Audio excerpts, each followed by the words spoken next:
सह नौ भुनक्तु सह वीर्यंकरवावहै तेजस्विनावधीतमस्तु मा विद्विषावहै। नमो ब्रह्मणे नमस्ते वायो त्वमेव प्रत्यक्षं ब्रह्मासि त्वामेव प्रत्यक्षं ब्रह्म वदिष्यामि ऋतं वदिष्यामि सत्यं वदिष्यामि तन्मामवतु तद्वक्तारमवतु अवतु मामवतु वक्तारम्।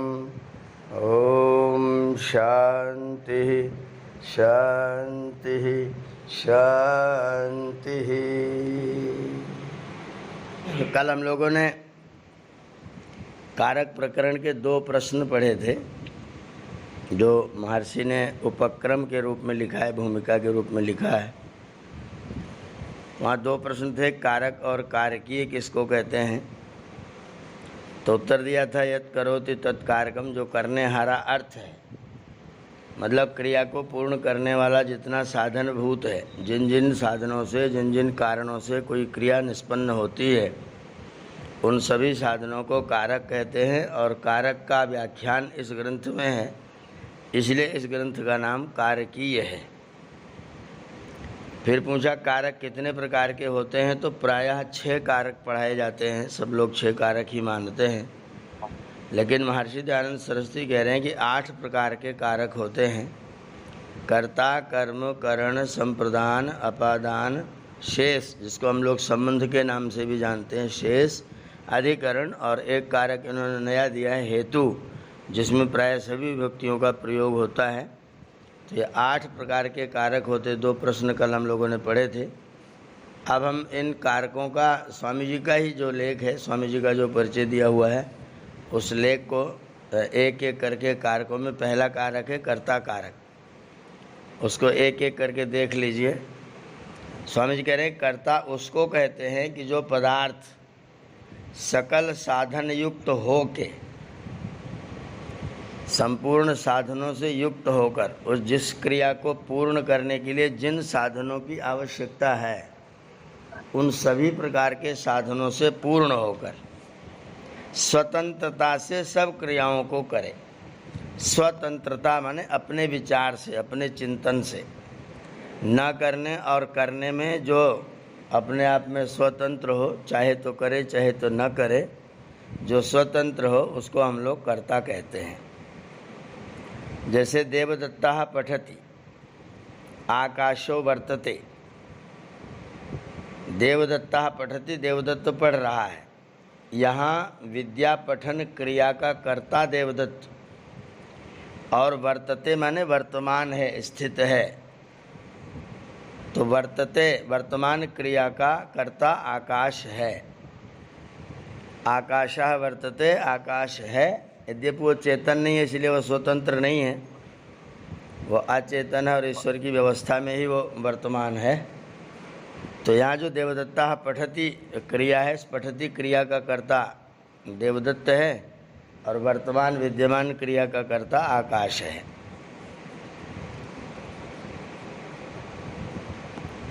ये कर्ता कारक हुआ, जो अपनी क्रियाओं को करने में स्वतंत्र है। इसका सूत्र है स्वतंत्रः कर्ता।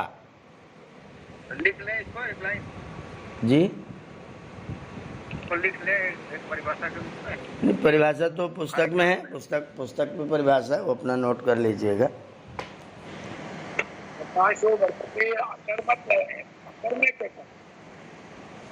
नहीं, यहाँ तो कर्म का कोई मतलब नहीं है, तो केवल कर्ता और क्रिया 2 ही चीजें हैं।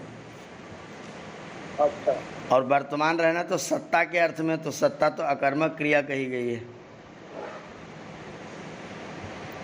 कल लिखा था श्लोक, सतलज्जा सत्ता स्थिति जागरणम वृद्धि क्षय भय जीवित मरणम शयन क्रीडा रुचि दीप्त्यर्था धातु गणम दम कर्म कमाह। तो ये सत्ता है, वर्तमानता है, विद्यमानता है, प्रेजेंस है, वो अकर्मक ही क्रिया है। तो आकाशः वर्तते, बस किम वर्तते, वर्तते अस्ति है, ये अकर्मक क्रिया है वृत्तु वर्तने। यहाँ पेट कर्ता और पचती तो कर्ता और क्रिया है। हाँ, कर्ता और क्रिया केवल दो ही का प्रयोग किया गया है। कर्म इसमें होगा भी नहीं, क्योंकि कर्म है ही नहीं इसका।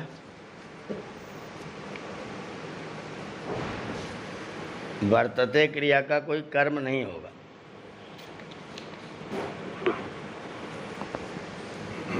वो अकर्मक क्रिया है। फिर दूसरा कारक है कर्म कारक। अब कर्म किसे कहते हैं, तो स्वामी जी लिख रहे हैं उसको कहते हैं कि जो किया जाए, जो किया जाए उसे कर्म कहते हैं। इसके तीन भेद हैं, ईप्सित तम, अनीप्सित युक्त और अकथित। कर्म के तीन भेद हैं। वो आगे पूरी जब हम पढ़ेंगे सूत्रों को तब समझ में आएगा। यहाँ इतना जान लीजिए, एक तो कर्म है जिसको, ध्यान दीजिएगा शब्दों पर, कर्ता क्रिया को करता हुआ, कर्ता क्रिया को करता हुआ जिसको अत्यंत चाहता है, मतलब जिसको लक्ष्य बना करके कोई कर्ता किसी क्रिया को करता है, उसको कहते हैं ईप्सित तम कर्म। ईप्सित माने चाहा हुआ, तम माने अत्यंत, क्रिया के द्वारा अत्यंत चाहा हुआ। जैसे पठति, किम पठति, वेदम। तो पढ़ना क्रिया का जो ईप्सित तम है वो वेद है। पढ़ना चाहता है कोई कर्ता पढ़ना चाहता है, और वो पढ़ने का जो अत्यंत लक्ष्य है कि मैं वेद को पढ़ूंगा, तो वेद उसको ईप्सित तम है। इसलिए वेद जो है वो ईप्सित तम कर्म है। अहम वेदम पठामि। हम लोग व्याकरण पढ़ रहे हैं तो अहम व्याकरणम पठामि। तो मेरी पढ़ना क्रिया के द्वारा मेरा जो ईप्सित तम है, जिसको मैं पाना चाहता हूँ, वो मेरा व्याकरण है। तो यहाँ पर व्याकरण ईप्सित तम कर्म है। स्वामी जी लिख रहे हैं ईप्सित तम कर्म उसको कहते हैं कि जिसको अत्यंत अभीष्ट जान के करे, जिसको अत्यंत अभिइष्ट, अभीष्ट को अलग अलग करें, अभिइष्ट। इष्ट माने चाहा हुआ, अभि माने सर्वथा, सब प्रकार से, सब ओर से। तो सब ओर से सर्वथा सर्वतो भावे न जिसको हम इष्ट करते मानते हैं, चाहते हैं, वो अभीष्ट है। जैसे सुखम इच्छति, तो इच्छा क्रिया का कर्म यहाँ पर सुख है। भोजनम करोति, यहाँ करना क्रिया का कर्म भोजन है। ओदनम पचति, पचाना क्रिया का कर्म यहाँ पर ओदन है, चावल है। ग्रामम गच्छति, गांव को जाता है, तो जाना क्रिया का अभीष्ट गांव है। यहाँ सुख होने की इच्छा, भोजन का करना, चावल का पकाना, ग्राम को जाना, किसी विशेष प्रयोजन के लिए अत्यंत अभीष्ट होने से ईप्सित तम कर्म कहता है। जिसको कर्ता क्रिया को करता हुआ अत्यंत चाहता है, उसे ईप्सित तम कर्म कहते हैं। जो भोजन करना ये सुख के लिए है, तो सुख दिखाई नहीं दे रहा, परंतु इसमें है मौजूद, इसलिए ये भोजन दिखाई दे रहा है। नहीं, भोजनम जैसे कोई व्यक्ति करोति मैंने करता है, क्या करता है, भोजनम। इसका मतलब है कि इस करना क्रिया को करने के लिए उसका जो अत्यंत अभीष्ट है वो भोजन है। दाल भात रोटी सब्जी पूड़ी पराठा जो कुछ है वो भोजन, उसको इस क्रिया के द्वारा उसको प्राप्त करना है। तो भोजन उसको ईप्सित तम है, वो ईप्सित तम कर्म है।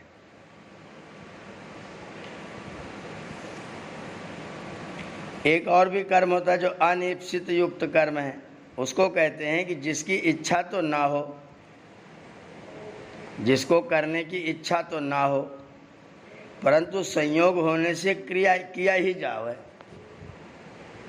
उसके साथ संयोग होने के कारण काम अपने आप हो जावे, उसको भी कर्म कहते हैं। जैसे देवदत्तो ग्रामम गच्छन् चौरान पश्यति,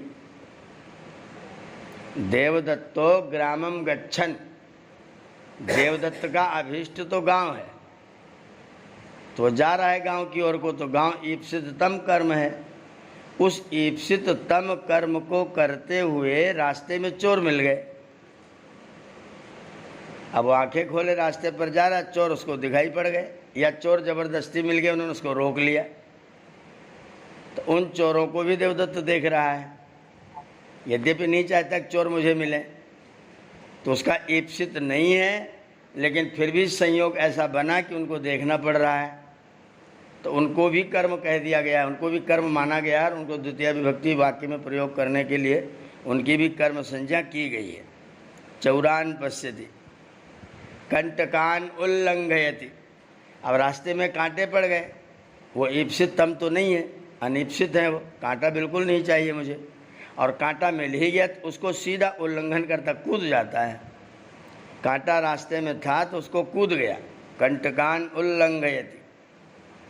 तो देवदत्ता ग्राम अभीष्ट है, ईप्सिततम कर्म है गांव, और अनिप्सित कर्म है चोर और कांटे। तो जिसको हम ना चाहें लेकिन फिर भी हो जाए, इसको बोलते हैं अनिप्सित कर्म। यहाँ चोरों को देखने और कांटों में चलने की इच्छा तो किसी को नहीं होती, परंतु संयोग से चोरों का देखना और कांटों का उल्लंघन करना अवश्य होता है।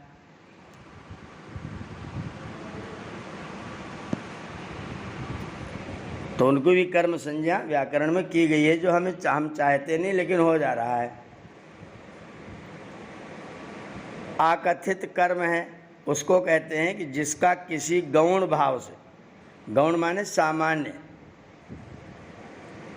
गौण का मतलब होता है सामान्य, तो जिसका किसी गौण भाव से निमित्त करके ईप्सिततम कर्म के साथ में योग हो, मतलब वो ईप्सिततम कर्म हो लेकिन उस ईप्सिततम कर्म के साथ में कोई दूसरा भी संबंध हो जाता हो, कोई दूसरी चीज आके युक्त हो जाती हो, वो अकथित कर्म है।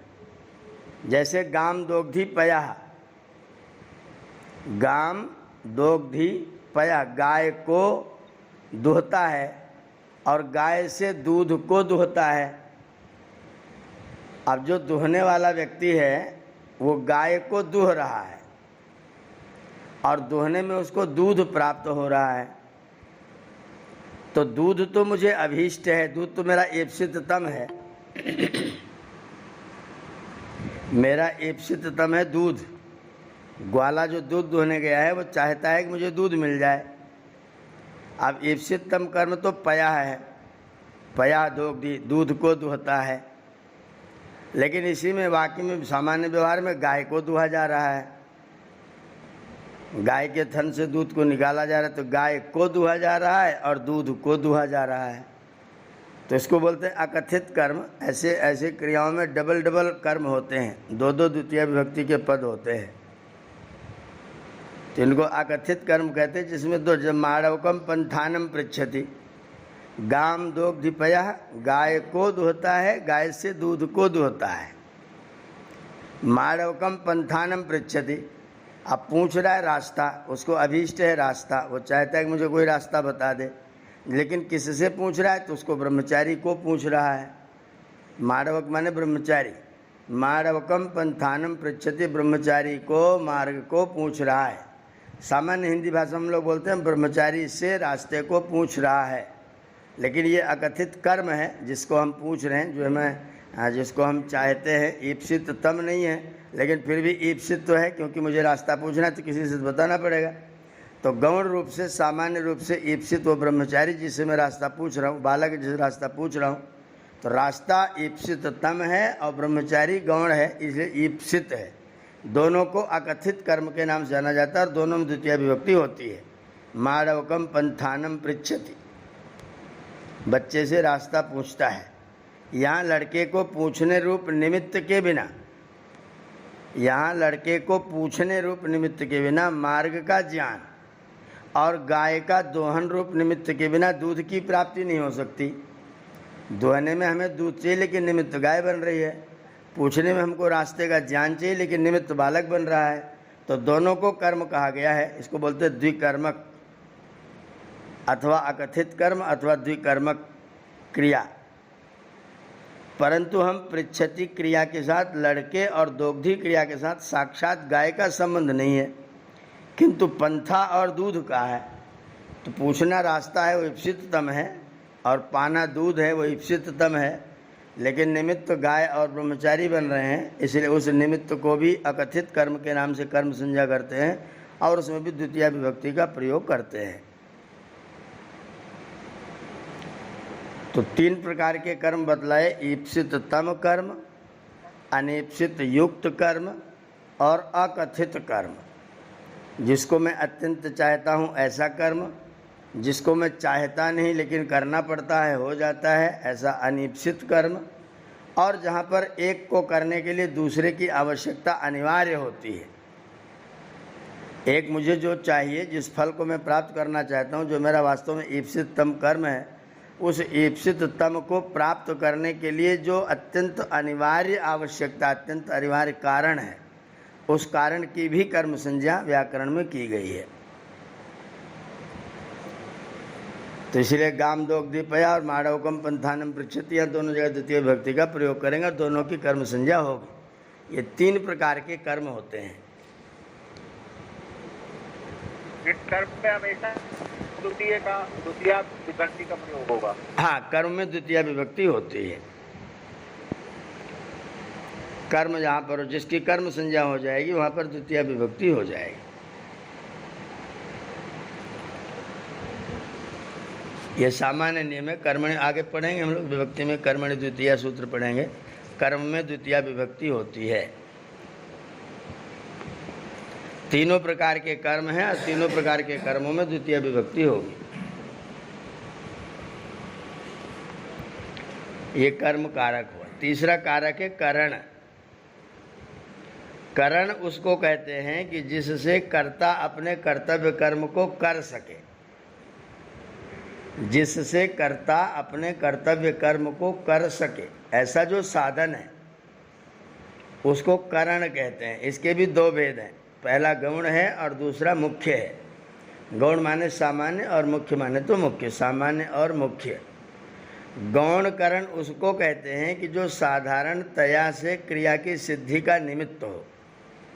साधारण रूप से जो क्रिया की सिद्धि का निमित्त है वो गौण करण है, वो सामान्य करण है। जैसे हस्ताभ्याम फूत्कारादिना अग्नि प्रज्वलति।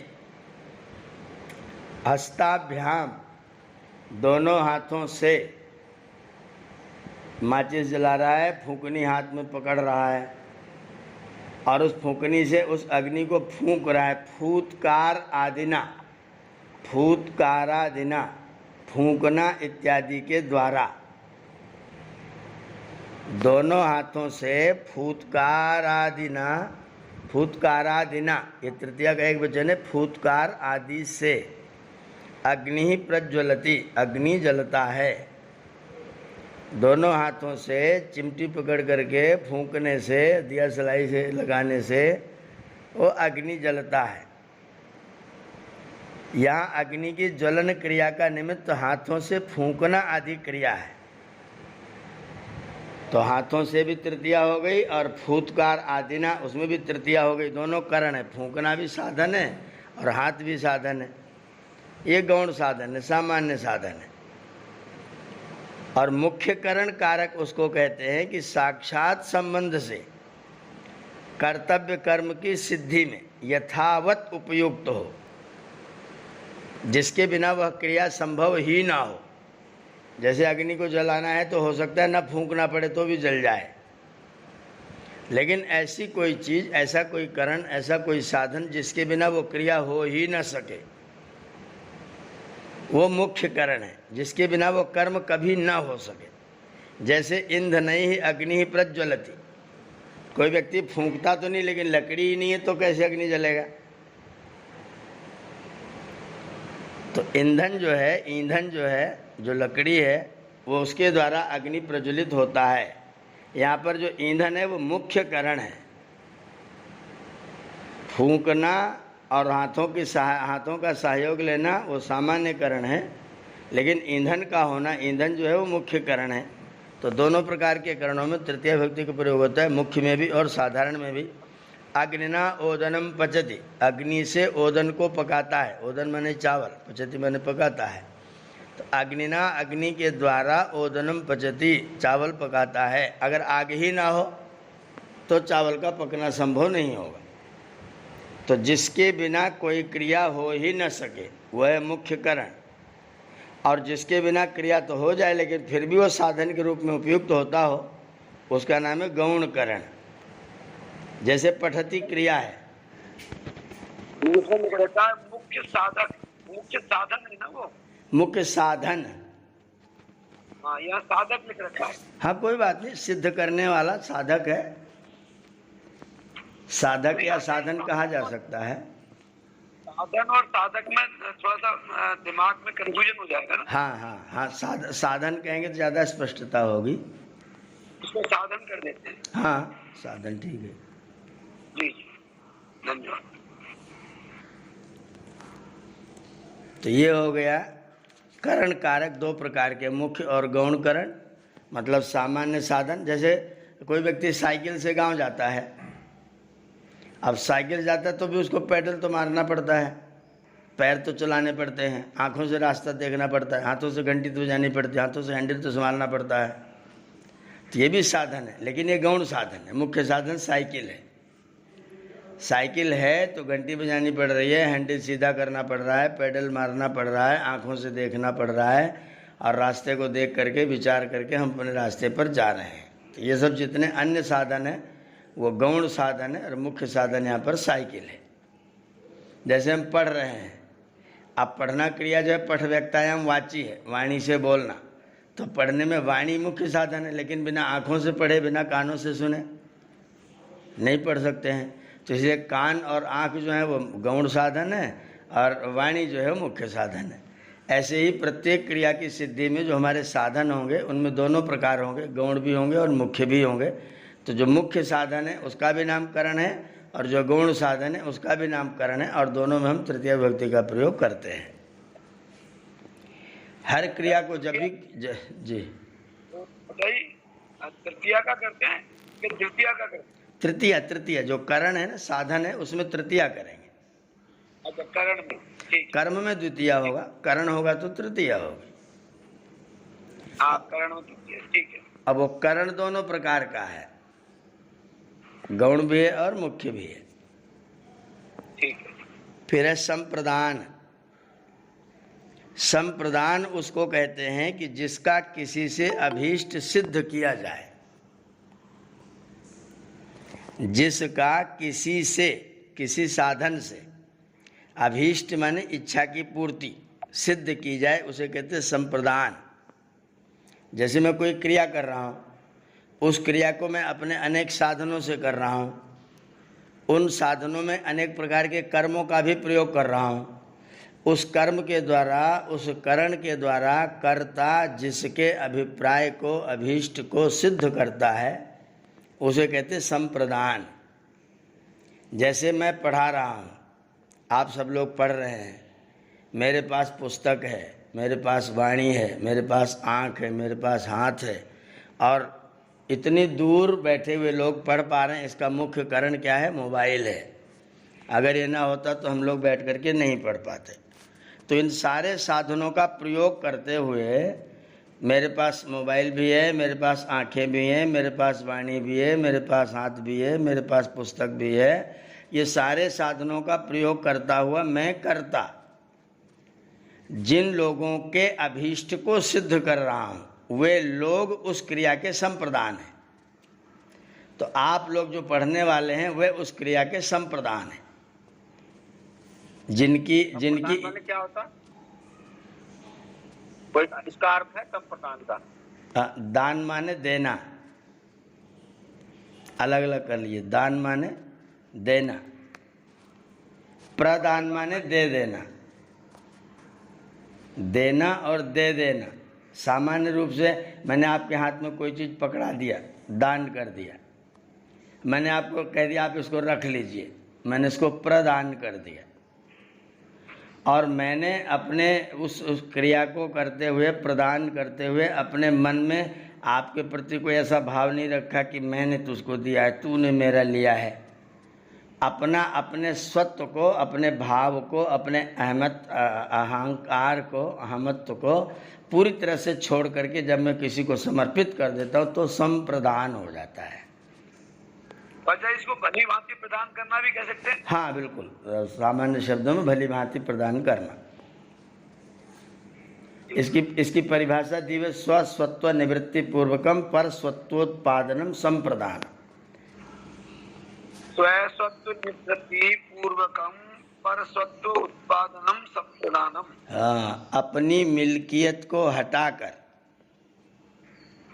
अच्छा, अपनी मिल्कियत को हटाकर दूसरे की मिल्कियत कर देना संप्रदान कहलाता है।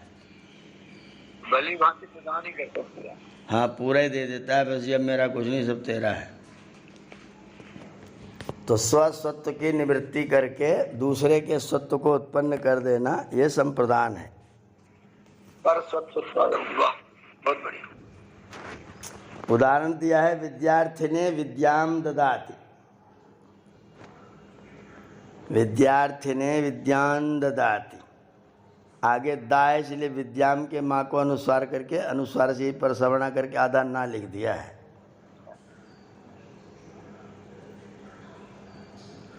विद्यार्थिने विद्यां ददाति, विद्यार्थियों को विद्या दे देता है। अब भैया तेरी विद्या तू जाने, जिसको जैसे जहाँ चाहे जाके अपना प्रयोग करते रहना। मतलब गुरु दे देता है विद्यार्थियों को विद्या। हाँ, गुरु विद्यार्थिने विद्याम ददाति, गुरु विद्यार्थी के लिए विद्या को देता है। गुरु विद्यार्थिने विद्याम ददाति, गुरु विद्यार्थी के लिए विद्या को देता है। अब जैसे आचार्य जी दान है, ये भी संप्रदान ही है। हाँ, अगर दान दे करके अपना नाम लिखवाया है, रजिस्ट्री करवाया है, रसीद लिया है, टैक्स डिबेट लिया है, तो फिर दान है। और कुछ भी नहीं लिया, चुपचाप पकड़ा दिया, तो संप्रदान है।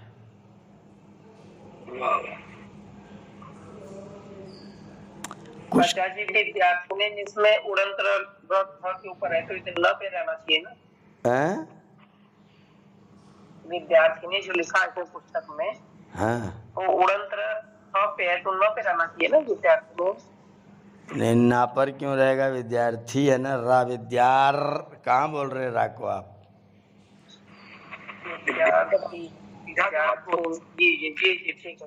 रा बोलने में जहाँ आएगा उससे अगले वाले अक्षर पर चढ़ेगा, ये ध्यान रखना है। बोलने में जहाँ आएगा उसके अगले वाले अक्षर पर चढ़ेगा। जैसे करता, करता, अब ये रा जो है ता से पहले बोलने में आ रहा है, तो ता के ऊपर जाके बैठ जाएगा। ऐसी विद्यार्थी ने, विद्यार्थी के लिए विद्याम ददाति, विद्या देता है। अध्यापकाय धनम प्रयच्छति, विद्यार्थी अध्यापक के लिए धन देता है। तो यहाँ अध्यापक संप्रदान हो गया। विद्या देना था तो विद्यार्थी संप्रदान था, धन लेना था तो अध्यापक संप्रदान हो गया। अतिथये अन्नादिकम ददाति, अतिथि के लिए अन्न आदि देता है। तो यहाँ पर अतिथि संप्रदान हो गया। जो प्रेक्षति माने देता है। हाँ, प्रेक्षति माने देता है।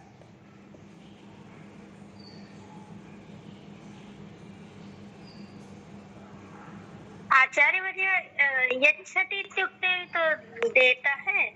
हाँ, यच्छति इत्युक्ते ददाति, प्रयच्छति इत्युक्ते प्रकर्षेण यच्छति।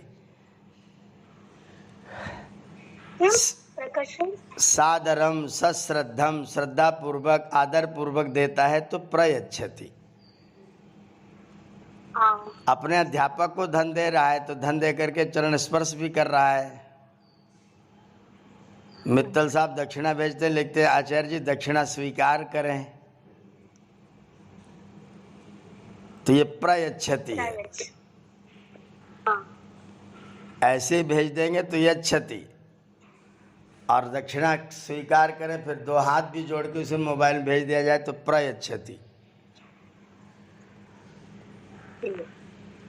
देने में कुछ प्रकर्षता, देने में कुछ विशेषता, कुछ खासियत, तो प्रयच्छन हो गया। अध्यापक को धन देगा तो आदर पूर्वक देगा, प्रणाम करके देगा, इसलिए वहां पर प्रयच्छति का प्रयोग स्वामी जी ने किया है। किसी मित्र को देगा तो यच्छति, अध्यापक को, गुरु को, बड़ों को देगा तो प्रयच्छति। वहाँ श्रद्धा और आदर की प्रकर्षता विद्यमान है, इसलिए वहाँ प्रयच्छति का प्रयोग है। आतिथ्य अन्नादिकम ददाति, अतिथि के लिए अन्न आदि देता है। अन्न आदि, आदि पदेन साबुन तेल, उसके स्वागत के लिए जो भी संसाधन की आवश्यकता है सब प्रदान करता है अतिथि के लिए। यहाँ विद्यादान कर्म से विद्यार्थी, धनदान क्रिया से आचार्य और अन्न आदि पदार्थ के देने से अतिथि का अभीष्ट सिद्ध किया जाता है।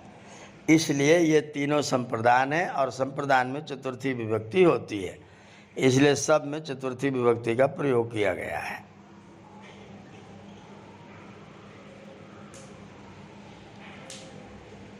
ये हो गया संप्रदान। फिर अगला वाक्य अपादान। जी, पूरा क्रम से रखा गया चाहिए उसको, क्रम से रखा गया है इसलिए। हाँ, क्रम से, क्रम से है। आचार्य वर्य यथा बालकाय मोदकम ददातु सम्यक् अस्ति। हाँ, शोभनम शोभनम सम्यक् अस्ति। बालकाय ओदनम ददातु। अगर कोई व्यक्ति ऐसा चाहता हो कि बालक उस लड्डू को खाए नहीं, हाथ में लेके बैठा रहे, बच्चे को इसलिए लड्डू देना है कि तुम सुरक्षित रखो, बाद में हम तुमसे ले लेंगे, तो वहां पर बालकम मोदकम ददातु हो जाएगा।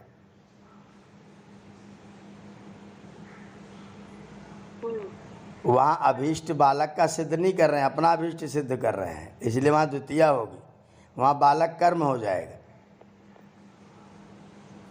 अगर बालक को खाने के लिए देना है तो बालकाय ददाति, और अगर बालक को रखाने के लिए देना है, न खाने के लिए नहीं, रखाने के लिए देना है, तो फिर बालकम मोदकम ददातु। तो खाने और रखाने में द्वितीय और चतुर्थी का अंतर हो जाएगा।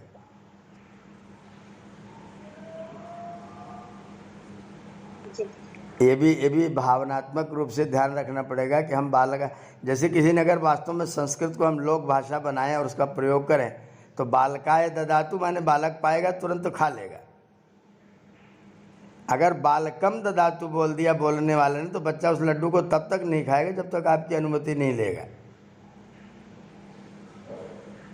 अगर आपने कह दिया बालकम मोदकम ददातु, इसका मतलब हुआ बच्चे को दे दो लेकिन उसको रखाए रखेगा, खाएगा नहीं, वो उसके लिए नहीं है वो।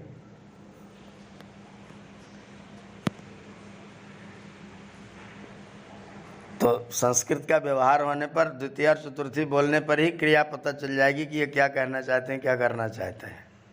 मतलब प्रयोग किया तो चतुर्थी हुआ, नहीं किया खाली रखे तो द्वितीय।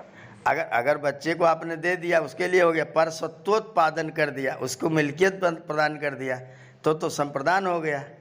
जब आपने उसको मालिक बनाया ही नहीं, खाली रक्षक बनाया, गार्ड बनाया, तो फिर चतुर्थी नहीं होगी, फिर द्वितीय होगी। बालक को दे दो।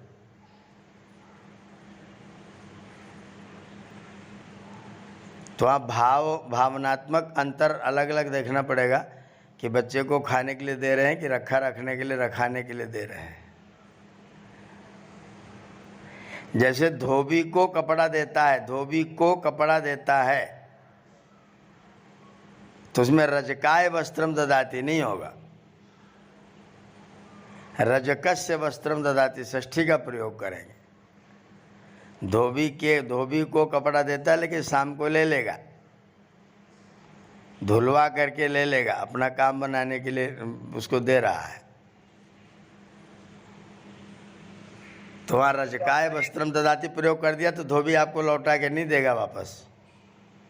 अच्छा, ये इसमें द्वितीया का ही प्रयोग कर सकते हैं ना, वापस लेना है ना, धोबी के गार्ड बना के दे रहे हैं अपन प्रेस करने के लिए। हाँ, लेकिन धोबी को कपड़ा देने के अर्थ में षष्ठी का ही विधान कर रखा है, आगे आएगा चैप्टर में। अच्छा, आगे आएगा, धोबी को कपड़ा देने में षष्ठी का विभक्ति का ही प्रयोग होता है। रजकस्य वस्त्रम ददाति, लेकिन वापस ले, अगर रजकाय ददाति मैंने वापस नहीं लेगा, वो धो करके अपना पहनेगा। रजकस्य ददाति मैंने शाम को लाके लौटा के धो के प्रेस करके देगा।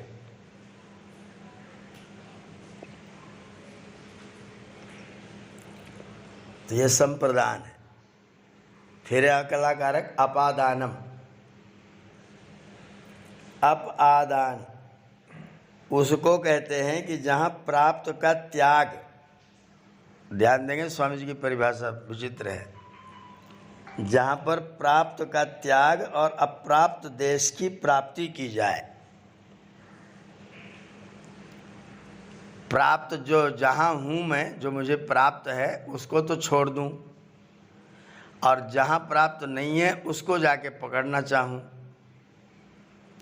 ऐसी स्थिति में अपादान कारक होता है। जैसे व्यक्ति घर में है, घर में है, अब घर से बाहर निकलता है, घर को छोड़ता है, तो गृहात् गृहात् आगच्छति, गृहात् आगच्छति, घर से आ रहा है, अथवा गृहात् गच्छति, घर से जा रहा है। हम रास्ते में खड़े हैं और कोई व्यक्ति जा रहा है तो हमने कहा गृहात् गच्छति, ये अपने घर से जा रहा है। और अगर कोई व्यक्ति हमारी तरफ को आ रहा है तो हमने कहा गृहात् आगच्छति, वो घर की ओर से हमारी तरफ घर से आ रहा है। तो गृहात् आगच्छति गच्छति वा, गुरुकुलात् आगच्छति गच्छति वा, ग्रामात् आगच्छति गच्छति वा, या तो गांव से आता है या तो गांव से जाता है। यहाँ पढ़ने के लिए प्राप्त घर को छोड़कर अप्राप्त पाठशाला और पूर्ण विद्या पढ़ के गुरुकुल निवास रूप देश को छोड़कर जन्मभूमि को प्राप्त होना प्रयोजन है, किंतु छोड़ने रूप क्रिया के कर्म की अपादान संज्ञा है। अर्थात जिसका वियोग कर दूसरे को प्राप्त होना होता है, जिसको हम छोड़ते हैं उसे अपादान कहते हैं। जिस स्थान को, जिस चीज को हम छोड़ेंगे वो अपादान होगा। अपने घर को छोड़ के नौकरी करने गया तो घर अपादान हुआ। हाँ, तो घर अपादान हो गया। गृहात् गतः, घर से चला गया। जैसे पेड़ से पत्ता भूमि पे गिरा, हाँ, तो पेड़ से पत्ता छूट गया, पेड़ से अलग हो गया और भूमि को दे दिया। अब भूमि में वहाँ तृतीया या सप्तमी, द्वितीया या सप्तमी हो जाएगी, और पेड़ में पंचमी हो जाए। पेड़ वहाँ पर अपादान हो जाएगा। जी जी। जिससे जो चीज़ अलग हो, जिसका जिससे वियोग हो, प्राप्त देश से अप्राप्त की ओर को गति करना। जैसे पत्ता पेड़ को प्राप्त था और जमीन को अप्राप्त था, तो पेड़ से प्राप्त को छोड़ा और अप्राप्त को प्राप्त कर लिया। ऐसी स्थिति में जिसको छोड़ता है उसे अपादान कहते हैं। बहुत बढ़िया परिभाषा दी है। बहुत उत्तम परिभाषा है। जिसको छोड़कर दूसरे को प्राप्त करता है, तो जिसको छोड़ता है वो अपादान संज्ञक होता है। जैसे मैं बोल रहा हूँ, आप लोग सुन रहे हैं, तो मेरे पास जो वाणी थी वो मेरी वाणी आपके पास जा रही है, इसलिए मैं अपादान हूँ, मैं अपादान हूँ। कोई कहेगा तो आप कहेंगे गुरोह पठामि, मैं गुरु जी से पढ़ रहा हूँ, गुरु जी की वाणी मेरे पास आ रही है। तो यहाँ पर गुरु अपादान हो जाएगा और उसमें पंचमी विभक्ति का प्रयोग होगा। गुरोह पठति, गुरु से पढ़ता है। तो जहाँ जो चीज़ अलग होगी, तो अलग जिससे होगी उसमें उसकी अपादान संज्ञा हुआ करेगी। ये लिखते हैं जिससे अलग होता है। हाँ, जो वस्तु जिससे अलग होती है, तो जिससे अलग होगी उसकी अपादान संज्ञा होगी।